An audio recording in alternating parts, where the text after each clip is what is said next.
마음쉼표 이야기관에 오신 구독자 여러분 환영합니다. 오늘은 아무도 살지 않는 집에서 매일 불이 켜졌고 그 이유를 알게 된 날 잠을 잘 수 없었던 이야기를 들려드릴까 합니다. 이사 온 지 석 달쯤 지났을 때였습니다. 처음 이 동네로 왔을 때는 조용하고 한적하다는 점이 마음에 들었습니다. 오래된 주택가였지만 관리가 잘 되어 있었고 밤이 되면 사람 소리도 거의 들리지 않았습니다. 저는 그 점이 좋았습니다.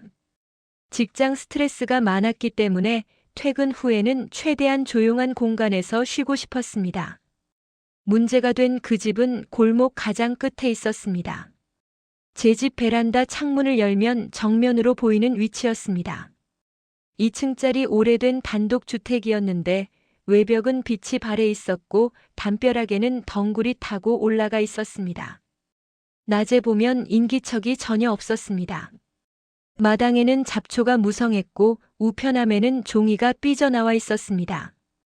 누가 봐도 몇 년은 비어있는 집처럼 보였습니다. 처음에는 그냥 그런가 보다 했습니다. 오래된 동네에는 그런 집이 하나쯤 있기 마련이니까요. 그런데 어느 날 밤이었습니다. 평소처럼 씻고 나와 물을 마시려고 부엌으로 갔습니다. 무심코 창밖을 봤는데 그 집 거실에 불이 켜져 있었습니다. 순간 조금 의아했지만 대수롭지 않게 넘겼습니다. 집주인이 잠깐 왔겠지라고 생각했습니다. 그런데 이상한 점은 그 다음 날 발견했습니다. 퇴근하고 집에 들어오니 밤 11시 39분이었습니다. 저는 정확히 기억합니다. 그날은 야근을 해서 시간이 애매했습니다. 창문을 닫으려고 베란다로 나갔는데 불이 꺼져 있던 그 집 거실이 정확히 11시 40분이 되는 순간 갑자기 환하게 켜졌습니다. 스위치를 누르는 것처럼 탁 하고 켜졌습니다. 저는 순간 휴대폰 시간을 다시 확인했습니다. 11시 40분이었습니다. 우연이라고 생각했습니다. 전날도 그쯤이었겠지 하고 넘겼습니다. 하지만 그 다음 날도 마찬가지였습니다. 매일 밤 11시 40분. 단 한 번의 오차도 없이 거실 불이 켜졌습니다. 비가 억수같이 쏟아지던 날에도 켜졌고 추석 연휴로 동네가 텅 비어있던 날에도 켜졌습니다. 심지어 태풍 경보가 내려 정전이 우려되던 날에도 정확히 켜졌습니다. 저는 점점 그 집을 의식하기 시작했습니다. 혹시 타이머를 설정해 둔 건가 생각했습니다. 요즘은 스마트 전등도 있으니까 그럴 수도 있겠다고 스스로를 설득했습니다. 하지만 이해되지 않는 점이 하나 있었습니다. 불은 항상 거실 한가운데 전등 하나만 켜졌고 커튼은 늘 같은 모양으로 쳐져 있었습니다. 사람이 드나들면 커튼 모양이라도 달라질 텐데 매일 똑같았습니다. 더 이상했던 건 불이 꺼지는 시간이 일정하지 않다는 점이었습니다.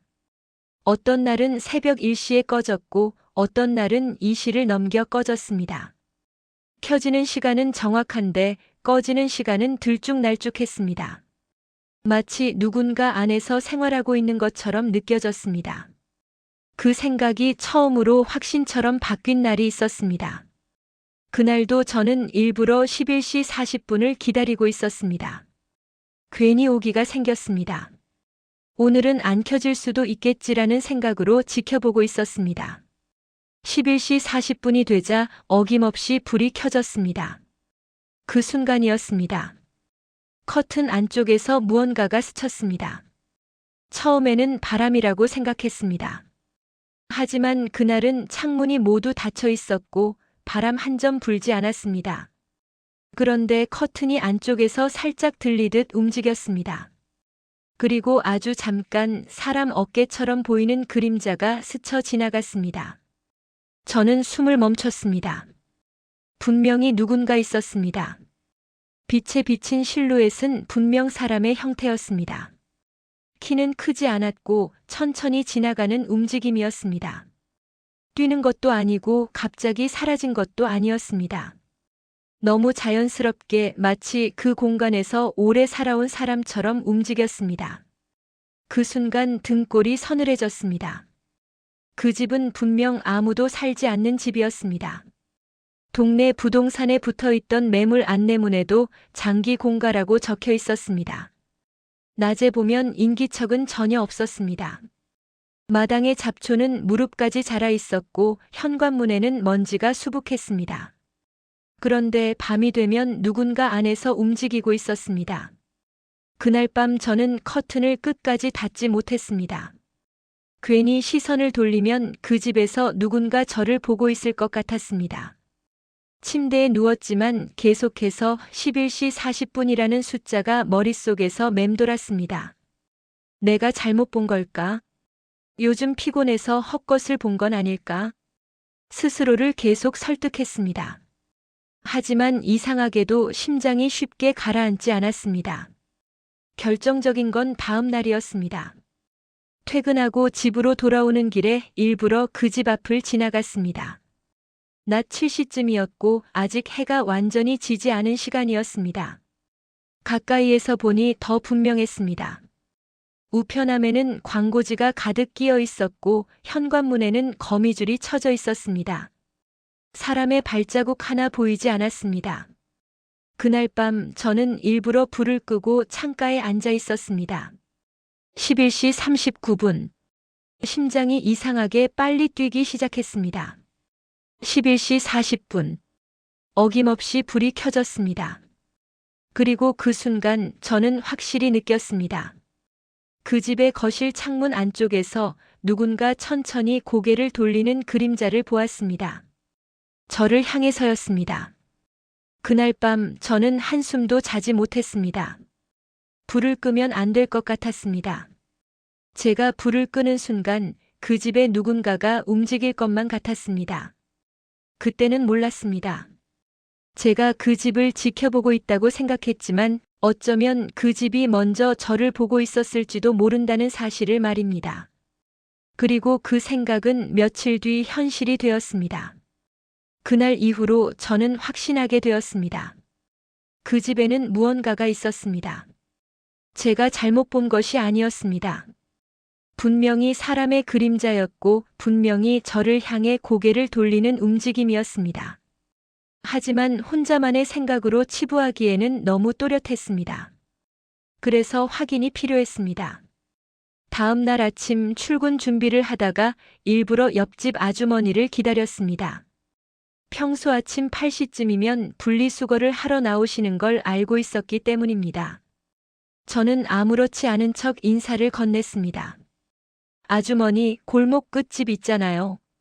거기 사람 들어왔나요? 그 말을 꺼내는 순간이 아직도 기억에 남습니다. 아주머니의 손이 멈췄습니다. 들고 있던 재활용 봉투가 바닥에 스치는 소리가 유난히 크게 들렸습니다. 어디 집이요? 모르는 척 되물었지만 시선이 잠깐 흔들리는 걸 봤습니다. 골목 끝 2층짜리요. 밤마다 불 켜지던데요. 그 말을 하자 아주머니 표정이 굳었습니다. 아주 잠깐이었지만 분명히 굳었습니다. 그리고 곧바로 아무렇지 않은 얼굴로 바뀌었습니다. 아이고, 거긴 아무도 안 살아요. 몇 년째 비어 있어요. 너무 빠른 대답이었습니다. 생각할 틈도 없이 튀어나온 말처럼 느껴졌습니다. 그런데 밤마다 불이 켜지던데요? 제가 다시 묻자 아주머니는 웃으며 말을 끊었습니다. 요즘 전기 타이머 같은 거 있잖아요. 집 비워도 도둑 들까봐 그렇게 해두는 집 많아요. 그 말은 그럴듯했습니다. 하지만 이상했습니다. 그 집은 관리가 전혀 되어 있지 않았습니다. 타이머를 맞춰둘 정도로 신경 쓰는 집이라면 마당 잡초가 그렇게 자라있지는 않았을 겁니다. 아주머니는 더 이상 그 집 이야기를 하지 않았습니다. 갑자기 제 직장 이야기를 묻고 날씨 얘기를 꺼내며 자연스럽게 화제를 돌렸습니다. 저는 더 묻지 못했습니다. 그날 퇴근길에는 동네 편의점에 들렀습니다. 계산을 하다가 일부러 말을 꺼냈습니다. 저기요, 골목 끝집에 사람 들어왔나요? 편의점 직원은 잠시 저를 보더니 고개를 저었습니다. 아니요. 거기 아무도 안 사는데요. 그런데 밤마다 불이 켜지던데요. 그 말을 하자 직원의 표정이 잠깐 굳었습니다. 그리고 곧 계산기를 두드리며 말했습니다. 잘 모르겠네요. 말은 그렇게 했지만 더 이야기하고 싶지 않다는 기색이 분명했습니다. 그날 밤 저는 괜히 등골이 서늘했습니다. 한 사람쯤은 누가 가끔 오더라라고 말해줄 줄 알았습니다.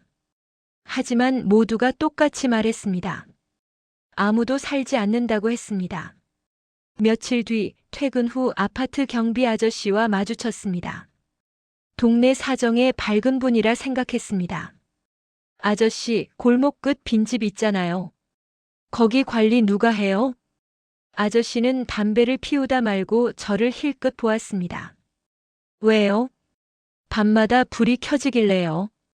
그 말을 듣는 순간 아저씨의 표정이 묘하게 변했습니다. 놀란 것도 화난 것도 아닌 굳이 말하자면 불편해 보이는 표정이었습니다. 젊은 사람이 그런 거 신경 쓰지 마요. 괜히 엮이면 피곤해요. 그 말은 경고처럼 들렸습니다. 저는 그날 처음으로 생각했습니다. 내가 너무 깊이 들어가고 있는 건가? 하지만 이미 늦은 상태였습니다. 저는 매일 11시 40분을 기다리고 있었고 그 집에 불이 켜지는 장면을 확인하지 않으면 불안해졌습니다. 결정적으로 이상했던 건 부동산이었습니다. 동네 작은 부동산에 들어가 일부러 매물 문의를 하는 척했습니다. 그러다가 자연스럽게 그 집 이야기를 꺼냈습니다. 골목 끝 2층 집은 아직도 공가인가요? 직원은 서류를 넘기다 멈췄습니다. 네. 장기 공가입니다. 그런데 밤마다 불이 켜지던데요. 직원은 저를 한참 바라보았습니다. 그리고 주변을 한번 훑어본 뒤 낮은 목소리로 말했습니다. 밤에만 불 켜지는 집은 괜히 신경 쓰지 않는 게 좋습니다. 저는 웃으며 되물었습니다. 왜요? 직원은 잠시 망설이다가 말했습니다. 그 집 몇 년 전에 사고가 좀 있었습니다.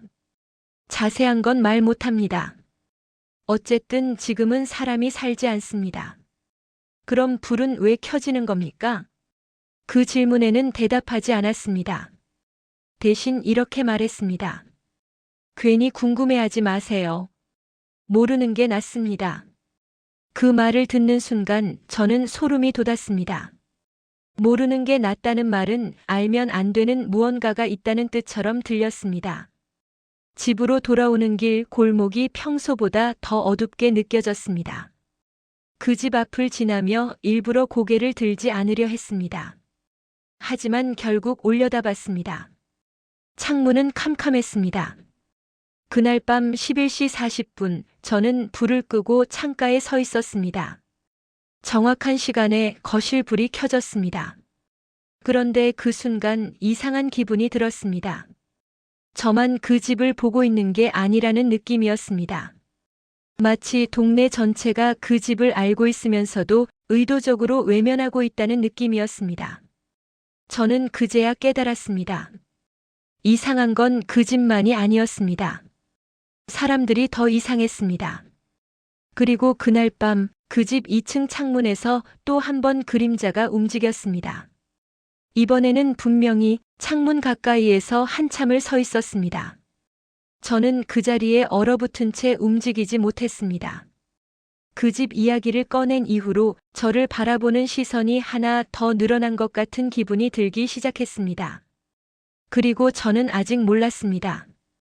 그 집에 대해 묻기 시작한 순간부터 저 역시 관찰 대상이 되었다는 사실을 말입니다.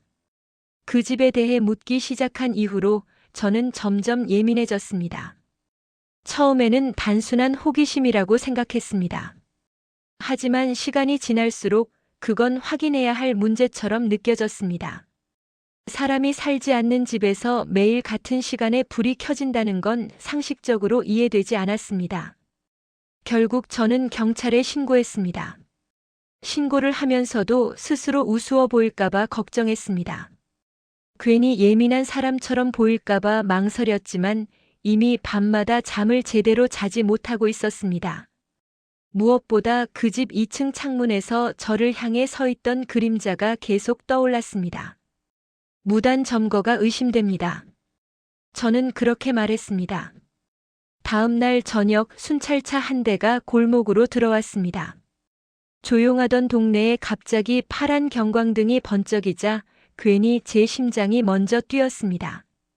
저는 경찰 두 분과 함께 그 집 앞으로 갔습니다. 가까이서 보니 더 적막했습니다. 현관문에는 구청에서 붙인 봉인 스티커가 붙어 있었습니다. 색이 발해 있었고 가장자리에는 먼지가 쌓여 있었습니다. 누군가 뜯었다 다시 붙인 흔적은 보이지 않았습니다. 우편함에는 몇 년치로 보이는 광고지와 고지서가 삐져나와 있었습니다. 종이 끝이 빛에 발해 노랗게 변해 있었습니다. 경찰 한 분이 창문을 손전등으로 비췄습니다. 유리창 바깥에는 먼지가 두껍게 내려앉아 있었고 거미줄이 모서리를 감싸고 있었습니다. 안쪽은 어둡고 텅 비어 보였습니다. 사람이 드나들었다면 최소한 발자국이나 문고리의 사용 흔적이라도 남았을 텐데 겉으로 보기에는 전혀 그런 기색이 없었습니다. 안에 들어가 보실 수는 없나요? 제가 물었습니다. 경찰은 고개를 저었습니다. 현재로선 범죄 혐의가 명확하지 않습니다. 외부에서 침입 흔적은 전혀 없습니다. 다른 경찰이 덧붙였습니다. 사람이 드나든 흔적은 없습니다. 타이머 전등일 가능성이 높습니다. 그 말은 너무 쉽게 나왔습니다. 저는 순간 어이가 없었습니다. 그런데 불은 매일 정확히 같은 시간에 켜집니다. 그리고 안에서 움직임도 봤습니다. 제가 그렇게 말하자 경찰은 저를 잠시 바라봤습니다. 그 시선에는 설명하기 어려운 무언가가 섞여 있었습니다. 걱정인지 의심인지 아니면 그냥 피곤함이었는지 알 수 없었습니다. 혹시 최근에 스트레스 많이 받으셨습니까? 그 질문을 듣는 순간 속이 서늘해졌습니다. 제가 본 것이 제 착각일 수도 있다는 쪽으로 이야기가 흘러가고 있다는 걸 느꼈습니다. 결국 경찰은 주변을 한 바퀴 더 돌고는 철수했습니다. 순찰차가 골목을 빠져나가자 다시 정적이 찾아왔습니다. 너무 쉽게 끝났다는 느낌이 들었습니다. 그날로 모든 게 끝날 줄 알았습니다. 경찰이 확인했으니 뭔가 설명이 되겠거니 생각했습니다.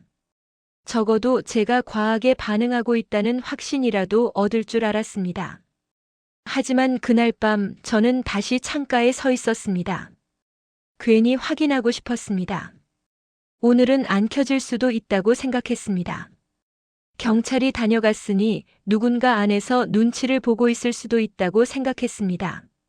11시 39분. 손에 땀이 배기 시작했습니다. 11시 40분. 불이 켜졌습니다. 그런데 그날은 달랐습니다. 평소보다 훨씬 밝았습니다. 전구를 새 것으로 교체한 것처럼 거실이 환하게 빛났습니다. 커튼 사이로 새어나오는 빛이 이전보다 훨씬 강했습니다. 저는 무의식적으로 한 발짝 물러섰습니다. 그리고 그날은 꺼지는 시간도 달랐습니다. 평소에는 길어야 새벽 2시 전에 꺼졌습니다. 그런데 그날은 3시가 넘어도 4시가 가까워져도 불이 꺼지지 않았습니다. 새벽 공기가 희미하게 밝아질 때까지 거실 불은 계속 켜져 있었습니다. 저는 침대에 누워 있었지만 눈을 감지 못했습니다. 머릿속에 한 가지 생각이 맴돌았습니다. 봤지? 마치 그렇게 말하는 것 같았습니다. 경찰을 데려온 걸 알고 있다는 듯한 느낌이었습니다. 제가 외부 사람을 끌어들였다는 사실을 누군가 알고 있다는 느낌이었습니다. 그 생각을 하는 순간 온몸에 소름이 돋았습니다. 그때였습니다. 거실 불이 켜진 채로 2층 창문 쪽에 어둡게 서 있는 형체가 보였습니다. 전에는 실루엣이 스쳐 지나가는 정도였습니다. 그런데 그날은 달랐습니다. 한자리에 서 있었습니다. 움직이지 않고 창문 가까이에 서 있었습니다. 그리고 아주 천천히 고개를 기울이는 것처럼 보였습니다. 저는 숨을 멈췄습니다. 빛 때문에 얼굴은 보이지 않았습니다. 하지만 분명히 느껴졌습니다. 그 형체는 밖을 보고 있었습니다. 그리고 그 시선이 향하는 곳이 어딘지 저는 알고 있었습니다. 저는 재빨리 커튼을 닫았습니다. 심장이 터질 듯이 뛰었습니다. 손이 떨려 제대로 다치지도 않았습니다. 그날 이후로 저는 확신하게 되었습니다. 그 집의 불은 단순한 타이머가 아니었습니다. 제가 움직이면 반응하는 것처럼 느껴졌습니다. 제가 신고를 하자 더 밝게 켜졌고 더 오래 유지되었습니다. 우연이라고 하기에는 너무 절묘했습니다. 다음 날 아침 저는 일부러 다시 그 집 앞을 지나갔습니다. 여전히 아무 일도 없다는 듯 조용했습니다. 봉인 스티커도 그대로였고 우편물도 그대로였습니다. 마치 어젯밤의 일은 존재하지 않았다는 듯 했습니다. 그때 처음으로 이런 생각이 들었습니다. 경찰도 동네 사람들도 어쩌면 이미 알고 있는 게 아닐까 하는 생각이었습니다. 그리고 그날 밤 저는 처음으로 제 방 전등을 켜둔 채 잠들었습니다. 불을 끄면 안 될 것 같았습니다. 어둠 속에서 그 집의 불빛만 보게 될까봐 두려웠습니다. 하지만 더 무서운 건 그 집의 불빛이 점점 더 선명해지고 있다는 사실이었습니다. 그리고 저는 아직 알지 못했습니다. 그 집 안을 직접 확인하게 되는 날이 생각보다 빨리 올 거라는 사실을 말입니다. 경찰이 다녀간 이후로 저는 더 이상 우연이라고 생각하지 않게 되었습니다. 그 집의 불빛은 마치 제 행동에 반응하는 것처럼 느껴졌습니다. 신고를 한 날은 유독 밝았고 평소보다 오래 켜져 있었습니다. 그리고 2층 창문에 서 있던 형체는 분명 저를 향해 고개를 기울이고 있었습니다. 저는 더 이상 수동적으로 지켜보고만 있을 수 없었습니다. 확인이 필요했습니다. 제가 헛것을 보고 있는 건지 정말로 안에 누군가 있는 건지 직접 확인해야 했습니다. 그날 저는 일부러 저녁부터 아무것도 하지 않았습니다. TV도 켜지 않았고 휴대폰도 무음으로 돌려두었습니다. 집안의 모든 소리를 최소화했습니다. 심지어 냉장고 모터 소리까지 신경이 쓰여 잠시 전원을 꺼두기도 했습니다. 창문도 미리 열어두었습니다. 겨울이 막 끝나가던 시기라 밤 공기가 차가웠습니다. 하지만 그보다 더 신경 쓰인 건 작은 소리 하나라도 놓치지 말아야 한다는 생각이었습니다. 11시 30분부터 저는 창가에 서 있었습니다. 그 집은 어둠 속에 잠겨 있었습니다. 가로등 불빛이 담벼락을 스치고 있었고 2층 창문은 까맣게 비어 있었습니다. 낮에 보았던 그 적막한 폐가의 모습 그대로였습니다. 11시 39분. 숨이 얕아졌습니다. 이상하게도 매일 반복되던 장면인데도 그날은 심장이 유난히 크게 뛰었습니다. 마치 시험을 앞둔 사람처럼 긴장하고 있었습니다. 그리고 11시 40분이 되었습니다. 탁! 아주 짧은 소리였습니다. 그 집 거실 불이 켜졌습니다. 그 순간 저는 단순히 빛만 본 것이 아니었습니다. 미세한 전기 소리가 들렸습니다. 아주 작았지만 분명히 들렸습니다. 형광등이 켜질 때 나는 특유의 치익하는 소리였습니다. 타이머라면 자동으로 켜질 수 있겠지만 그 소리는 마치 누군가 스위치를 직접 누른 것처럼 생생하게 느껴졌습니다. 그리고 바로 뒤이어 바닥을 밟는 듯한 진동이 느껴졌습니다. 정말로 느껴졌습니다. 제 집과는 거리가 있었지만 창문을 열어둔 상태라 공기를 타고 전해지는 아주 미세한 울림 같은 것이 있었습니다. 쿵 하고 울리는 정도는 아니었습니다. 대신 사람이 천천히 걸을 때 생기는 규칙적인 무게감이 있었습니다. 저는 숨을 참았습니다. 커튼이 움직였습니다. 이번에는 분명했습니다. 바람 때문이 아니었습니다. 그날은 공기가 거의 정지해 있었습니다. 나뭇잎도 흔들리지 않았습니다. 그런데 거실 커튼 한쪽이 안쪽에서 살짝 밀리듯 움직였습니다. 밖에서 밀린 게 아니라 안에서 스친 모양이었습니다. 그리고 아주 잠깐 사람의 어깨선 같은 그림자가 드러났다가 사라졌습니다. 그 순간 저는 확신했습니다. 그 집 안에는 무언가가 있었습니다. 단순히 전등이 켜지는 문제가 아니었습니다. 안에서 움직이고 있었습니다. 서성이고 있었습니다. 그리고 그 움직임은 생활하는 사람의 그것과 닮아 있었습니다. 급하지 않았고 불안하지도 않았습니다. 너무 자연스러웠습니다. 마치 오래전부터 그곳에서 살아온 존재처럼 보였습니다. 저는 한 발짝도 움직이지 못했습니다. 혹시라도 제가 움직이는 걸 들킬까봐 아니면 시선을 피하는 걸 알아챌까봐 그대로 굳어 있었습니다. 그때 거실 불빛이 아주 미묘하게 흔들렸습니다. 전등이 깜빡인 것이 아니라 빛이 가려진 느낌이었습니다. 누군가 전등 아래를 지나가며 빛을 잠깐 막은 것처럼 보였습니다. 그리고 천천히 2층으로 이어지는 계단 쪽이 어둡게 변했습니다. 저는 눈을 떼지 못했습니다. 잠시 후 2층 창문 쪽에서 아주 희미한 움직임이 보였습니다. 이번에는 거실이 아니라 위층이었습니다. 형체는 창문 가까이 오지 않았습니다. 대신 방 안을 천천히 가로지르는 듯한 그림자만 스쳤습니다. 불이 켜진 건 1층 거실뿐이었는데 2층에서도 움직임이 보인다는 게 이해되지 않았습니다. 저는 그 자리에서 약 20분을 더 지켜봤습니다. 그 집 안에서는 계속해서 미세한 움직임이 있었습니다. 커튼이 아주 약하게 흔들렸고 그림자가 지나갔고 불빛이 가려졌다가 드러나기를 반복했습니다. 이제 더는 의심할 여지가 없었습니다. 그 집은 비어있지 않았습니다. 하지만 다음 날 낮 저는 일부러 다시 그 집 앞으로 갔습니다.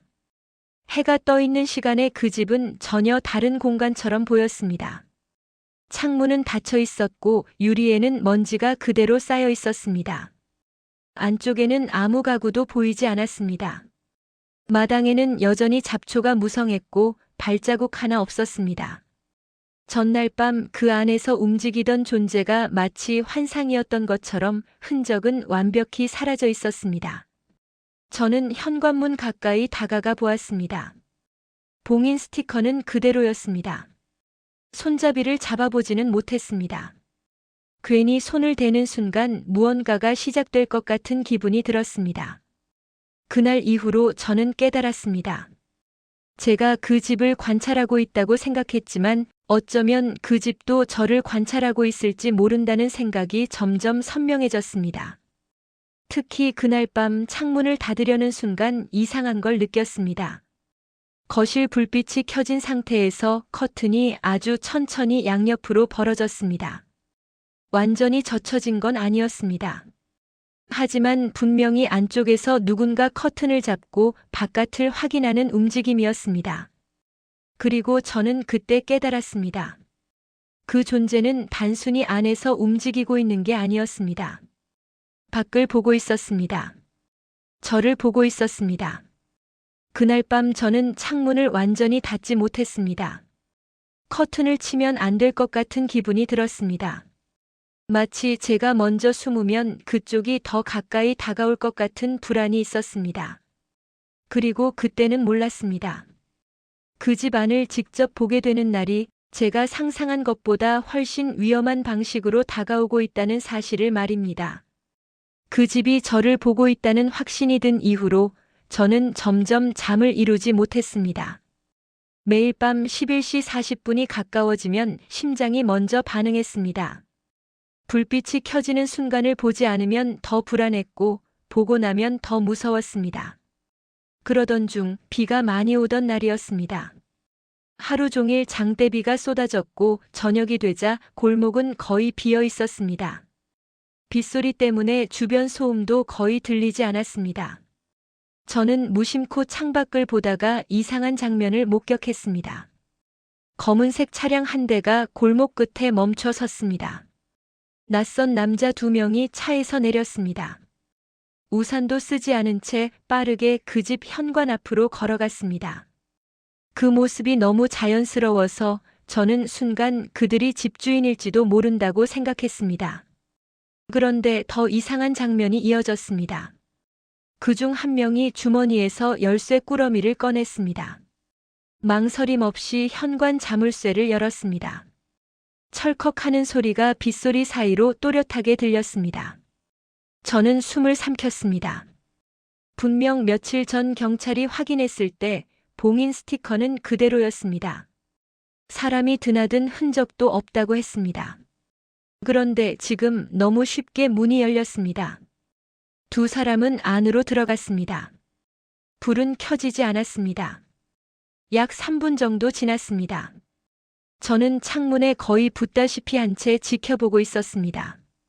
빗물이 유리창을 타고 흘러내렸고 시야는 흐릿했습니다. 그 짧은 시간 동안 수많은 생각이 스쳐 지나갔습니다. 관리업체일까? 부동산에서 나온 사람들일까? 아니면 문이 다시 열렸습니다. 두 사람은 아무 말 없이 나왔습니다. 손에는 아무것도 들려있지 않았습니다. 표정도 특별히 바뀐 게 없었습니다. 마치 빈 방을 잠깐 확인하고 나온 사람들처럼 보였습니다.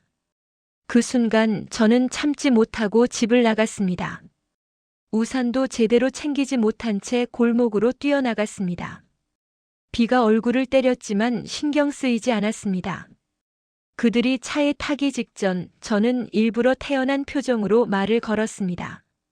저기요, 혹시 부동산 쪽에서 오신 건가요? 두 사람은 동시에 저를 바라봤습니다. 잠깐의 정적이 흘렀습니다. 왜요? 목소리는 낮고 건조했습니다. 그 집이 매물로 나와 있는 것 같아서요. 관심이 있어서요. 제가 최대한 자연스럽게 말하자 두 사람은 서로 눈을 마주쳤습니다. 아주 짧은 교환이었습니다. 그리고 한 명이 대답했습니다.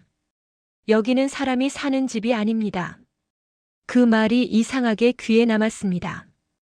비어있다거나 공가다가 아니라 사람이 사는 집이 아니다라고 했습니다. 저는 웃으며 되물었습니다.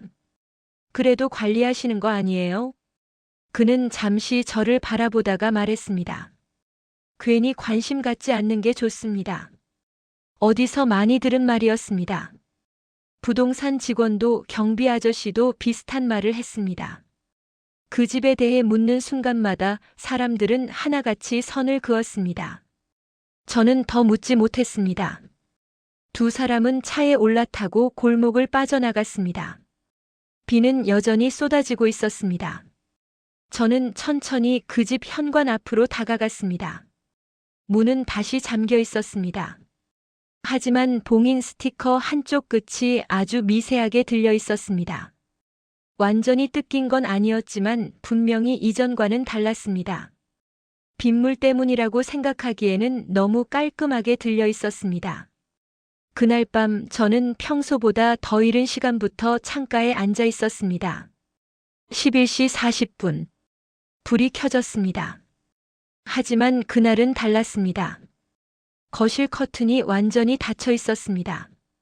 평소에는 살짝 틈이 있었고 그 사이로 그림자가 보이곤 했습니다. 그런데 그날은 빛이 거의 새어나오지 않을 정도로 단단히 닫혀 있었습니다. 마치 안에서 누군가 일부러 가려놓은 것처럼 보였습니다.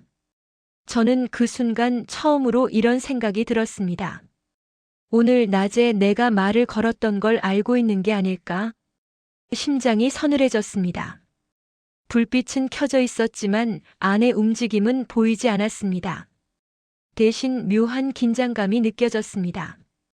보이지 않는데도 안에서 누군가 조용히 서서 밖을 보고 있을 것 같은 기분이 들었습니다. 저는 창문을 닫지 못했습니다. 그 집이 보이지 않으면 더 불안했습니다. 하지만 보고 있어도 안심이 되지 않았습니다. 한참을 지켜보고 있는데 갑자기 거실 불빛이 아주 잠깐 꺼졌다가 다시 켜졌습니다. 1초도 안 되는 시간이었습니다. 하지만 그 순간 제 방 전등도 아주 미세하게 깜빡였습니다. 정전이라고 하기에는 주변 가로등은 그대로였습니다. 저는 그 자리에 얼어붙었습니다. 우연이라고 생각하려 했지만 타이밍이 너무 절묘했습니다. 마치 신호처럼 느껴졌습니다. 보고 있다. 그 메시지를 받는 느낌이었습니다. 그날 새벽 저는 거의 뜬 눈으로 밤을 지새웠습니다. 비는 멈췄고 새벽 공기가 가라앉아 있었습니다. 그 집의 불은 평소보다 오래 켜져 있다가 천천히 꺼졌습니다. 불이 꺼지는 순간 이상하게도 허전함이 밀려왔습니다. 이제 시작이라는 생각이 들었습니다. 그 집 안을 직접 보게 된 날이었습니다. 하지만 저는 아직 내부를 본 게 아니었습니다. 진짜 안을 보게 되는 건 그 집 안이 아니라 제 일상 쪽이 될지도 모른다는 불안이 그날 처음으로 들기 시작했습니다. 그리고 며칠 뒤 그 불안은 현실이 되었습니다. 저는 더 이상 단순한 호기심으로 그 집을 바라보지 않았습니다. 저를 의식하고 있다는 느낌을 받은 순간부터 이건 우연이 아니라는 생각이 강하게 들었습니다. 여기는 사람이 사는 집이 아닙니다. 비 오는 날 만났던 그 남자의 말이 계속 머릿속을 맴돌았습니다. 그 말은 분명 사실을 말하고 있었지만 동시에 아무것도 말해주지 않는 문장이었습니다. 저는 확인해야 했습니다. 이 집이 대체 무엇인지, 왜 매일 밤 같은 시간에 불이 켜지는지, 그리고 왜 동네 사람들이 그렇게까지 말을 아꼈는지. 먼저 구청을 찾았습니다. 건축물 대장과 토지 대장을 열람했습니다. 해당 주소는 20년 전 한 개인 명의로 등록되어 있었고 이후 소유권이 2번 변경됐습니다. 그런데 이상한 점이 있었습니다. 최근 8년간 전입신고 기록이 단 한 건도 없었습니다. 세대주도 없었고 임차 기록도 없었습니다. 그런데 전기 사용량은 매달 일정하게 기록되어 있었습니다. 완전히 끊겨야 할 전기요금이 매달 소량이지만 꾸준히 납부되고 있었습니다. 누군가는 관리하고 있었습니다. 저는 전기 사용 패턴을 확인해 달라고 요청했습니다. 개인정보라 자세한 수치는 알 수 없었지만 직원은 이렇게 말했습니다. 특정 시간대에만 사용량이 급증하는 패턴입니다. 그 말을 듣는 순간 등줄기를 따라 소름이 내려갔습니다. 밤 11시 40분. 제가 매일 보던 그 시간과 정확히 일치했습니다. 집으로 돌아온 뒤 저는 인터넷을 뒤지기 시작했습니다. 주소를 검색하고 과거 기사와 사건 기록을 찾아봤습니다. 그러다 오래된 지역 신문 기사 하나를 발견했습니다. 지금으로부터 12년 전 기사였습니다. 단기 보호 대상자 임시 거주지 운영 논란. 기사에는 구체적인 위치는 적혀 있지 않았지만 동네 이름과 조건이 지금 그 집과 정확히 일치했습니다. 내용은 이랬습니다.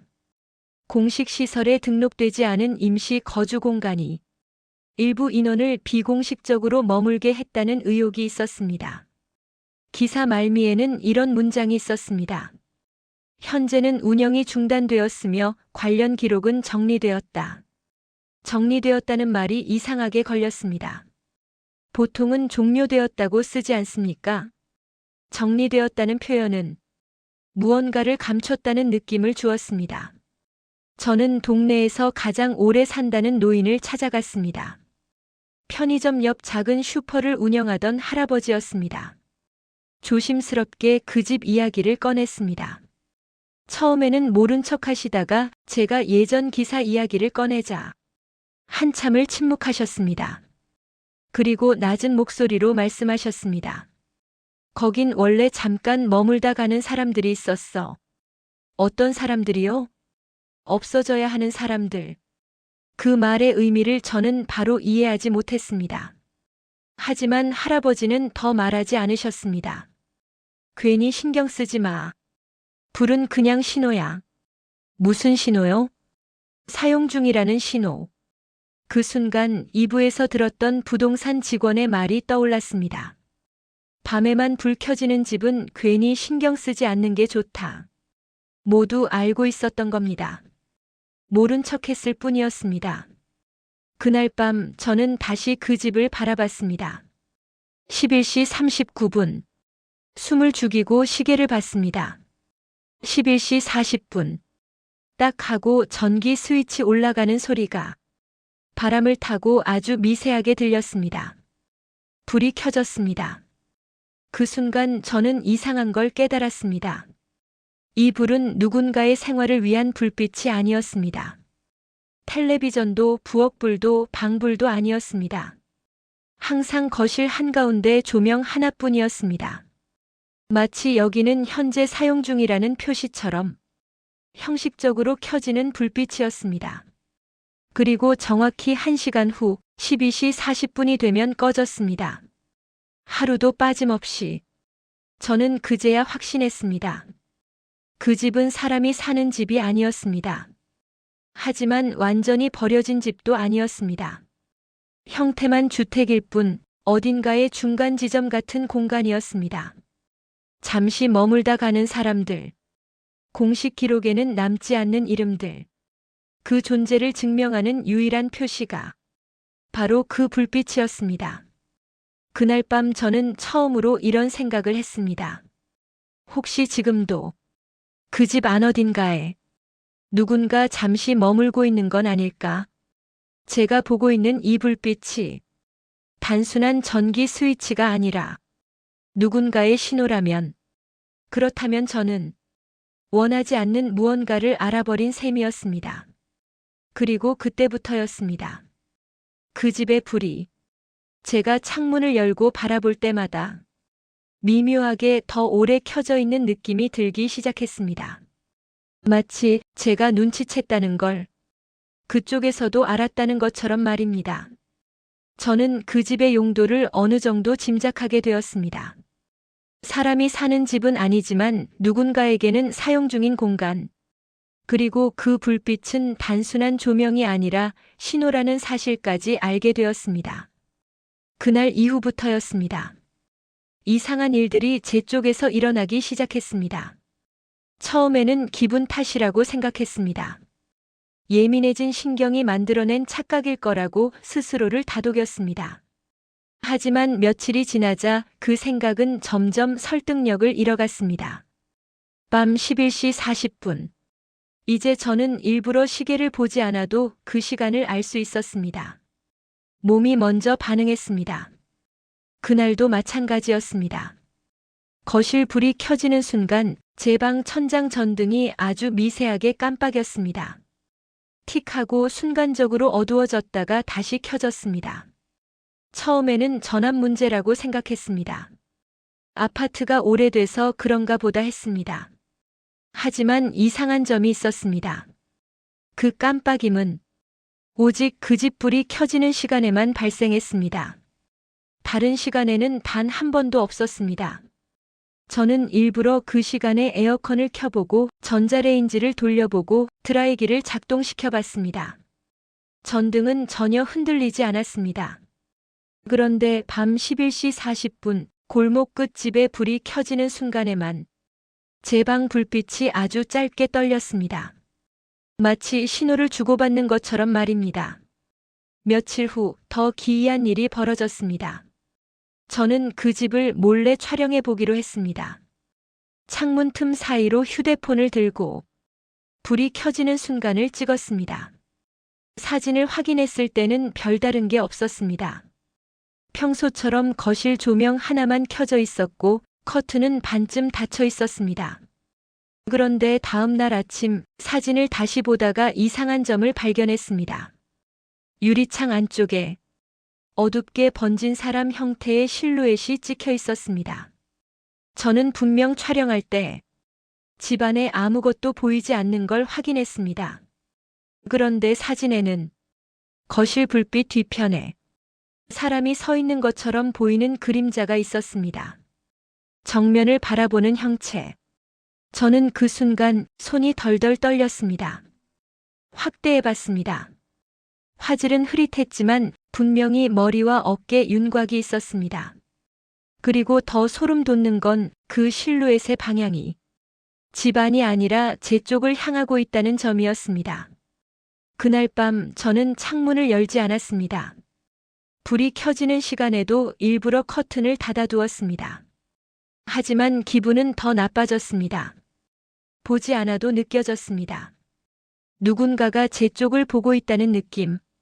벽 너머에서 시선이 꽂히는 기분이 들었습니다. 저는 괜히 방문을 잠갔습니다. 아무도 없는 집에서 혼자였는데도 등 뒤가 서늘했습니다. 침대에 누웠지만 잠이 오지 않았습니다. 그때 휴대폰이 진동했습니다. 새 메시지나 알림은 아니었습니다. 배터리 잔량이 갑자기 10%로 떨어졌다는 알림이었습니다. 분명 몇 분 전까지만 해도 68%였습니다. 이상하다 싶어 배터리 사용 내역을 확인했습니다. 사용 기록에는 카메라 앱이 40분간 사용된 것으로 표시되어 있었습니다. 저는 그 시간 동안 카메라를 실행한 적이 없었습니다. 손이 식은땀으로 젖었습니다. 혹시 촬영이 된 건 아닐까? 갤러리를 열어봤습니다. 맨 아래 방금 전 시간으로 찍힌 사진이 하나 있었습니다. 저는 그 사진을 찍은 기억이 없었습니다. 사진을 열었습니다. 그 순간 심장이 내려앉았습니다. 어두운 제 방 안이 찍혀 있었습니다. 불은 꺼져 있었고 창문 쪽이 희미하게 보였습니다. 그리고 창문 바깥 골목 끝 집의 거실 불빛이 보였습니다. 문제는 그 다음이었습니다. 유리창에 반사된 제 모습 뒤로 누군가 서 있는 형체가 희미하게 찍혀 있었습니다. 제 방 안, 제 등 뒤에 말입니다. 저는 그때 혼자였습니다. 숨이 제대로 쉬어지지 않았습니다. 급하게 방을 뒤돌아봤습니다. 아무도 없었습니다. 하지만 사진 속에는 분명히 제가 아닌 또 다른 실루엣이 있었습니다. 그 형체는 저와 거의 같은 키였고 고개를 약간 기울인 채 창문 너머를 바라보고 있었습니다. 그 방향은 골목 끝 집이었습니다. 그 집과 제 방 사이에 무언가가 연결되어 있다는 생각이 처음으로 머릿속에 명확하게 떠올랐습니다. 그날 이후 저는 확신했습니다. 그 집은 더 이상 저쪽 이야기만이 아니었습니다. 제가 불빛을 지켜본 순간부터 저도 대상이 된 느낌이었습니다.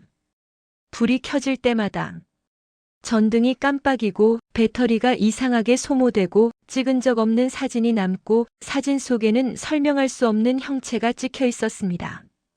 이제는 창문을 닫아도 소용이 없었습니다. 가끔은 11시 40분이 되기 몇 분 전 제 방이 먼저 조용해지는 느낌이 들었습니다.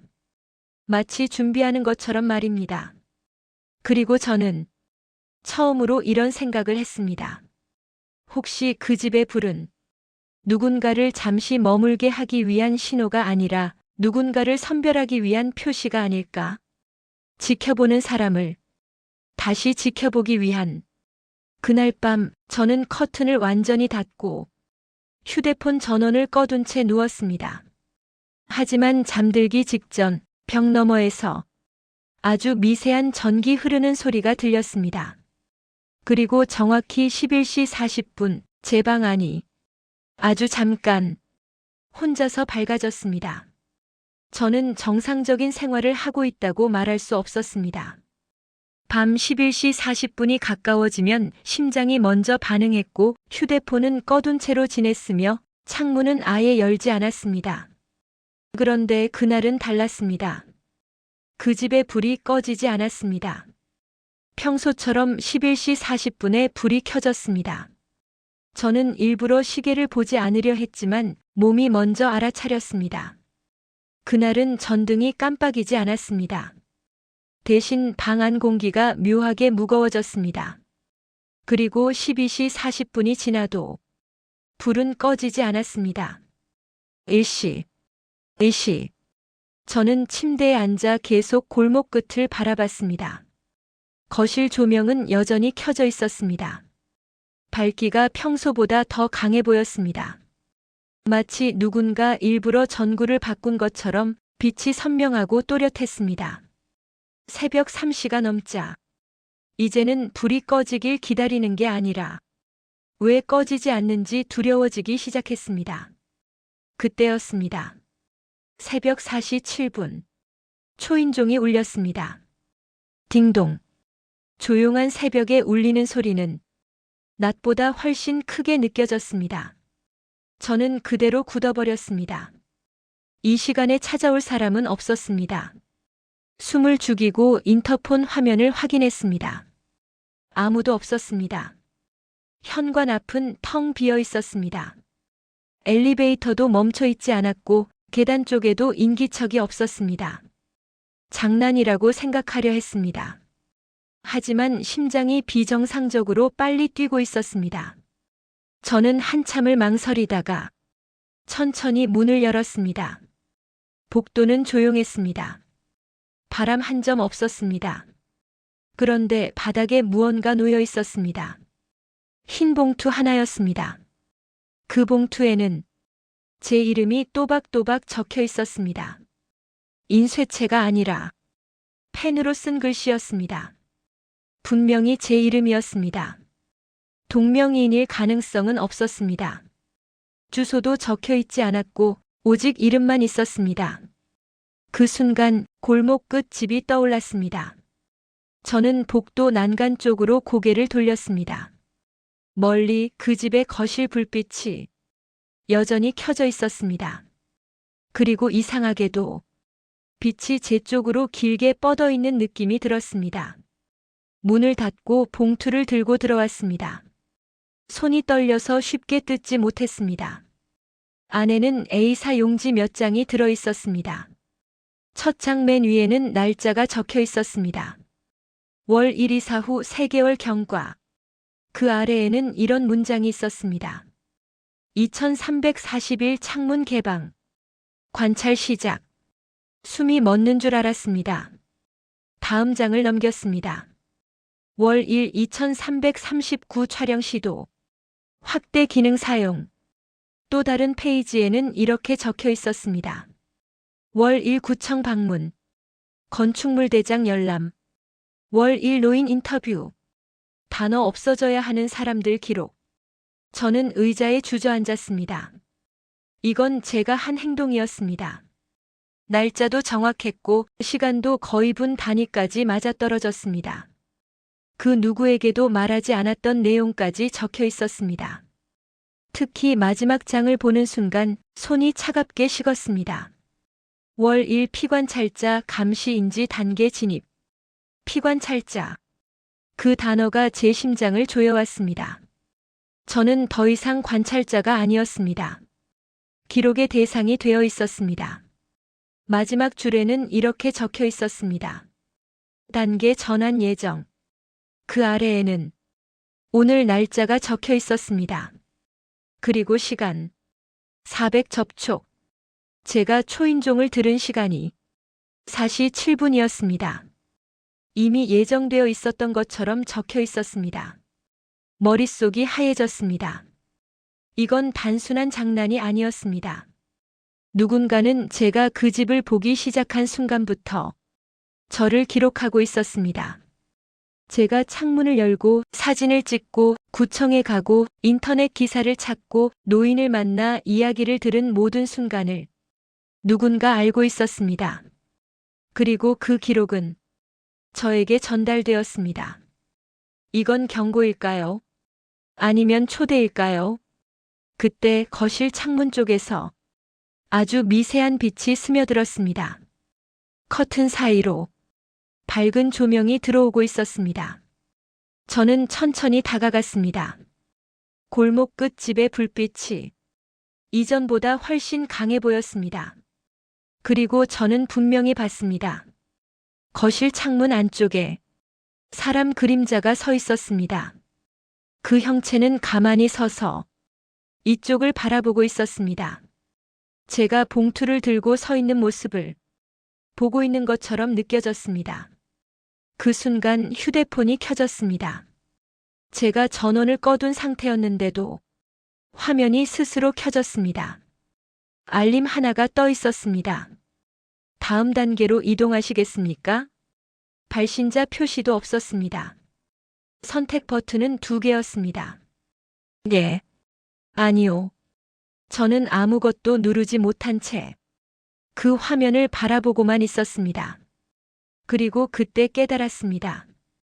이건 단순히 불이 켜지는 집의 이야기가 아니었습니다. 누군가를 지켜보는 자를 다시 지켜보는 시스템. 저는 그 안에 이미 들어와 있었습니다. 그리고 이제 선택을 해야 하는 위치에 놓여 있었습니다. 저는 더 이상 버틸 수 없다고 판단했습니다. 그 봉투를 받은 순간부터 제 일상은 완전히 무너졌습니다. 누군가 저를 관찰하고 있다는 사실보다 그 기록이 체계적으로 남겨져 있다는 점이 더 무서웠습니다. 저는 그날 아침 바로 이사를 알아보기 시작했습니다. 회사에서도 집중이 전혀 되지 않았습니다. 모니터를 보고 있어도 머릿속에는 계속 봉투 속 문장들이 떠올랐습니다. 피관찰자 감시인지 단계 진입, 단계 전환 예정. 그 문장들이 계속 귓가에서 반복되는 느낌이었습니다. 점심시간이 되자마자 부동산 앱을 열었습니다. 회사 근처 원룸, 조금 멀어도 괜찮으니 아무튼 그 동네를 벗어나고 싶었습니다. 가격도 구조도 제대로 보지 않았습니다. 그저 빨리 나갈 수 있는 집을 찾는 게 목표였습니다. 운 좋게도 단기 계약이 가능한 원룸 하나가 나왔습니다. 입주는 일주일 후부터 가능했습니다. 저는 망설이지 않고 계약금을 보냈습니다. 그 순간 조금 숨이 쉬어지는 느낌이 들었습니다. 하지만 집으로 돌아오는 길 이상한 기분이 들었습니다. 골목 입구에 들어서는 순간 누군가 저를 지켜보고 있다는 감각이 더 강해졌습니다. 그 집을 일부러 보지 않으려 했습니다. 고개를 숙인 채 빠르게 걸었습니다. 그런데도 시선이 따라오는 느낌이 사라지지 않았습니다.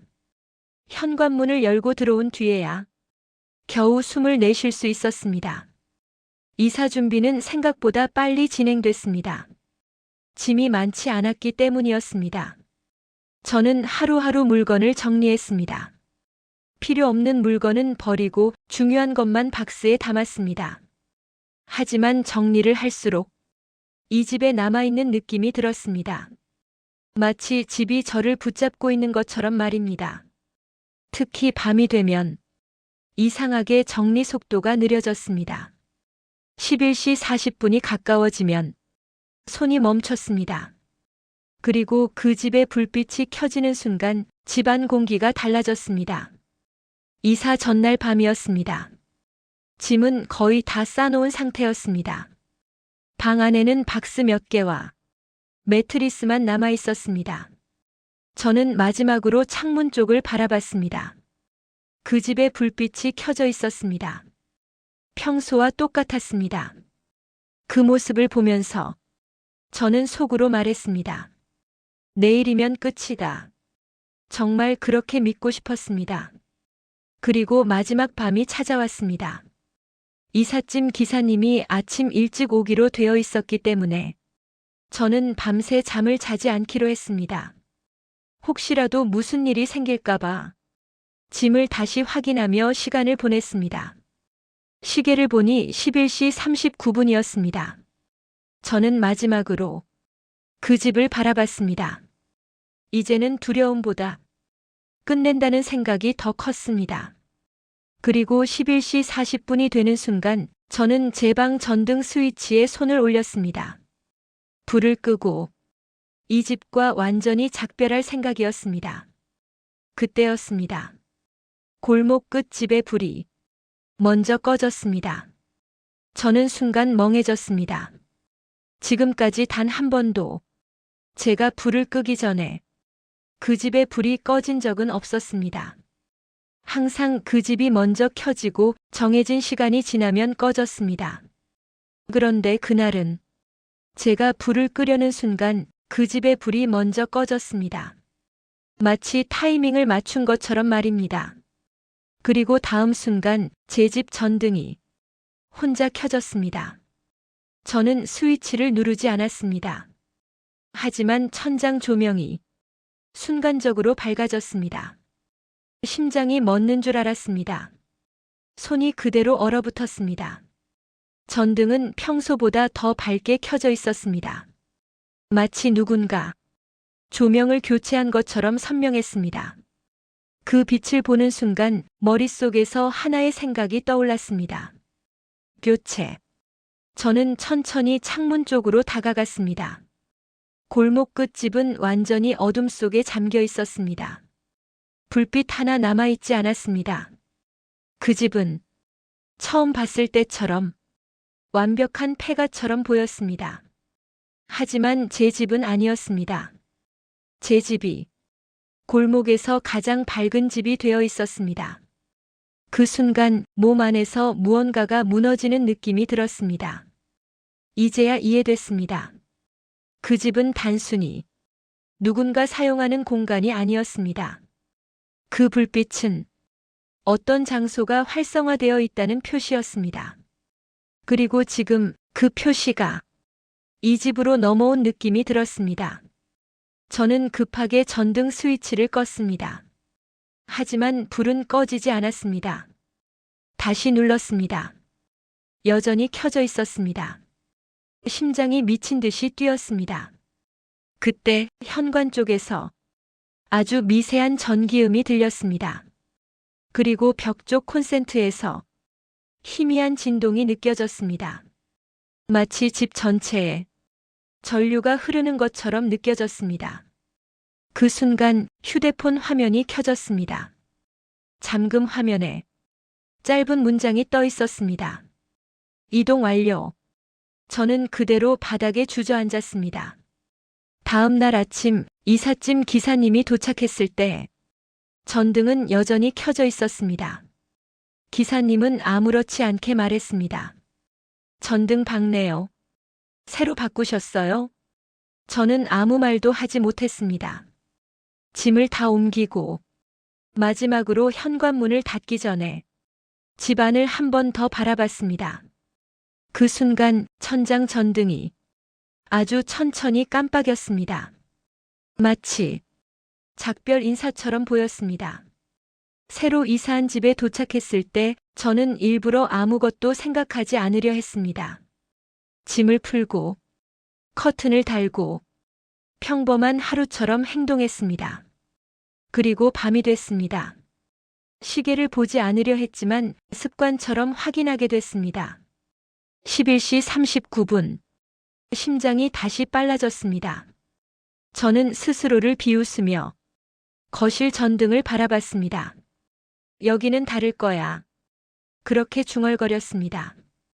그리고 정확히 11시 40분 제 새 집의 거실 전등이 아주 미세하게 깜빡였습니다. 저는 집을 떠났습니다. 적어도 공간만큼은 벗어났다고 생각했습니다. 하지만 문제는 장소가 아니었습니다. 새 집에서의 첫날 밤 거실 전등이 11시 40분에 미세하게 깜빡였을 때 저는 이미 알고 있었습니다. 끝난 게 아니라는 걸 말입니다. 그날은 아무 일도 없었습니다. 불이 완전히 켜지지도 않았고 봉투가 놓이지도 않았습니다. 하지만 그 짧은 깜빡임 하나로 저는 확신했습니다. 연결이 끊기지 않았다. 며칠 동안 저는 일부러 시간을 확인하지 않았습니다. 11시 40분이라는 숫자를 머릿속에서 지우려고 했습니다. 그런데 이상하게도 그 시간이 가까워지면 집안 공기가 달라졌습니다. 아주 미세하게 정전기 같은 느낌이 손끝에 감돌았습니다. 그리고 어느 날 결정적인 걸 보게 되었습니다. 새 집으로 이사한 지 열흘째 되던 날이었습니다. 회사에서 돌아와 노트북을 켰습니다. 인터넷 검색창에 무의식적으로 이렇게 입력했습니다. 아무도 살지 않는 집 불 켜짐. 엔터를 누르자 예상보다 많은 글이 나왔습니다. 지역 커뮤니티, 익명 게시판, 블로그 글들. 내용은 조금씩 달랐지만 공통된 패턴이 있었습니다. 밤마다 비어있는 집에 불이 켜진다. 경찰에 신고했지만 이상 없음. 이사 후에도 비슷한 현상 발생. 그리고 어떤 글에는 이 문장이 적혀 있었습니다. 관찰하기 시작한 순간부터 대상이 바뀐다. 심장이 내려앉았습니다. 저는 그 글을 쓴 사람에게 익명 메시지를 보냈습니다. 며칠 후 답장이 왔습니다. 그 사람도 저처럼 처음에는 단순한 호기심이었다고 했습니다. 매일 같은 시간에 켜지는 불빛이 이상해서 사진을 찍고 조사하고 기록을 남겼다고 했습니다. 그리고 어느 날부터 자신의 집 전등이 깜빡이기 시작했다고 했습니다. 저와 똑같았습니다. 우리는 온라인으로 대화를 이어갔습니다. 그 사람은 이렇게 말했습니다. 그 집은 정해진 장소가 아니에요. 무슨 뜻이죠? 활성화되는 공간이 바뀌는 것 같아요. 저는 구부에서 있었던 일을 말해주었습니다. 제가 불을 끄려는 순간 그 집의 불이 먼저 꺼졌고 제 집 전등이 켜졌다는 이야기까지 전부 말했습니다. 한참 후 그 사람이 답장을 보냈습니다. 저도 똑같았어요. 그는 끝까지 이유를 파고들었다고 했습니다. 공공기록, 옛 기사, 전기 사용 패턴, 심지어 전기 공사업체까지 찾아갔다고 했습니다. 그 후로 자신의 집이 그 역할을 하게 된 것 같다고 했습니다. 저는 모니터를 바라보다가 소름이 돋았습니다. 공통점은 하나였습니다. 그 집의 이유를 끝까지 알아보려 했던 사람들. 그날 밤 저는 일부러 모든 불을 꺼두었습니다. 11시 39분. 집안은 완전히 어두웠습니다. 11시 40분. 거실 쪽에서 틱 하는 소리가 났습니다. 천장 전등이 혼자 켜졌습니다. 이번에는 미세한 깜빡임이 아니었습니다. 완전히 선명하게 켜졌습니다. 저는 움직이지 못했습니다. 전등 아래 바닥에 제 그림자가 또렷하게 드리워졌습니다. 그 그림자를 보는 순간 이상한 걸 느꼈습니다. 그림자가 하나가 아니었습니다. 제 뒤에 희미하게 겹쳐진 또 다른 그림자가 있었습니다. 저는 천천히 뒤를 돌아봤습니다. 아무도 없었습니다. 하지만 전등 아래 바닥에는 분명히 두 개의 그림자가 있었습니다. 그 순간 휴대폰에 메시지가 도착했습니다. 발신자 표시 없음. 내용은 짧았습니다. 관찰 단계 종료. 그리고 그 아래 유지 단계 시작. 저는 그 문장을 한참 동안 바라봤습니다. 이제 저는 더 이상 관찰 대상이 아닌 것 같았습니다. 대신 유지라는 단어가 머릿속에서 떠나지 않았습니다. 그 이후로 저는 매일 밤 11시 40분에 불이 켜지는 집이 되었습니다. 겉으로는 평범한 원룸입니다. 낮에는 아무 일도 없습니다. 하지만 밤이 되면 거실 전등이 정확한 시간에 켜집니다. 전기 스위치를 내려도 소용이 없습니다. 차단기를 내려도 잠시 후 다시 켜집니다. 마치 이 공간이 어딘가에 사용 중이라는 신호를 보내는 것처럼 말입니다. 저는 이제 더 이상 이유를 파고들지 않습니다. 알아보면 알아볼수록 역할이 바뀐다는 걸 알게 되었기 때문입니다. 다만 한 가지는 확실히 압니다. 이건 특정 동네의 이야기가 아니라는 것. 특정 집 하나의 문제가 아니라는 것. 어딘가에서 누군가가 이상하다고 느끼는 순간 그 연결은 시작됩니다. 이 이야기를 올리는 것도 솔직히 두렵습니다. 글을 쓰는 지금 이 순간에도 거실 전등은 켜져 있습니다. 시계를 보지 않아도 압니다. 곧 11시 40분이 될 겁니다. 혹시 이 글을 읽는 분들 중에 비슷한 경험을 한 분이 있다면 저와 같은 실수를 하지 않기를 바랍니다. 끝까지 이유를 알려고 하지 마십시오. 관찰은 항상 한 방향으로만 이루어지지 않습니다.